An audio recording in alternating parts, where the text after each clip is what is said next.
Hello, today's lecture would be based on integration by parts. So we are gonna start building the concept here. Let's say I need to integrate this question. So if you notice, if you take a minute, we haven't learned a direct formula to do this question. Also, there is no substitution method which will actually make this very simple, right?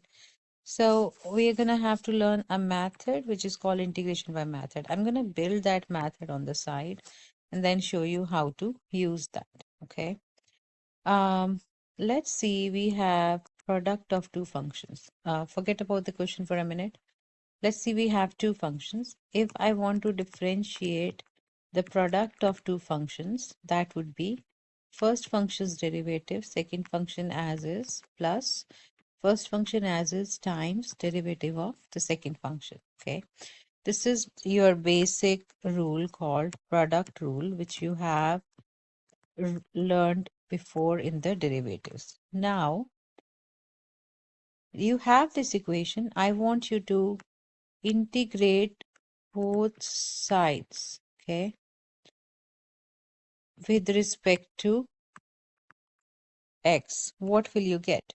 On the left hand side, there's a derivative and you're integrating it. They cancel each other. You will be just left with uv. On the right hand side, we have two integrals. They look like this because integration can separate out. Okay. Now I want you to rearrange this a little bit. I'm going to bring this term on the, keep this term on one side. uv dx is equal to uv minus integration of uv dx. Okay. I'm going to rename this part as dv,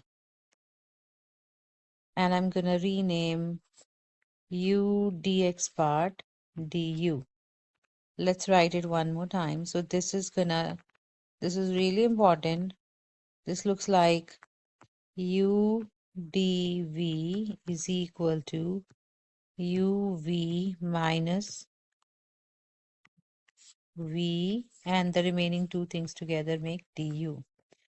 This is called, we just discovered a method called integration by parts. Now, this is the main formula which we're going to use again and again. I'm going to explain how to use this to solve this question which we were starting. Okay. Now, the first issue is you need to come up with a u and a v. U is that function out of these two. So here we have two functions, right? Out of these, u, that function whose derivative makes it simpler. So as you see, x's derivative is 1, ex's derivative is ex again. So still exponential function.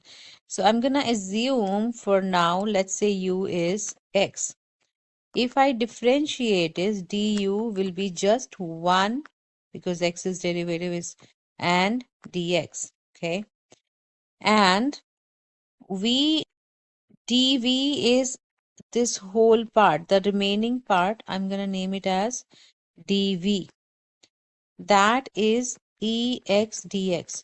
So dv, because it's already differential, you're going to integrate that, okay? You're not going to differentiate that because it's already dv. You're going to come up with v. How? By integrating on both sides. What is the integral of ex? That is also ex, right? So that is another way to see that you need to pick v, that function whose integral is easier, and u, that function whose derivative makes it simpler. Now, if you see that this thing will look like this part is u and this remaining part is dv. That actually looks like this left hand side because of your naming technique. is equal to uv minus integral v du. That's the formula from integration. So let's write it down. U is x times v is ex minus integral v is ex and du is just dx. So now notice our for question, this thing becomes this, which is equal to x ex minus ex is integral. Do you guys remember the formula? Ex is integral is just ex plus c. So our final answer for our original question, x ex dx, would be this. Okay.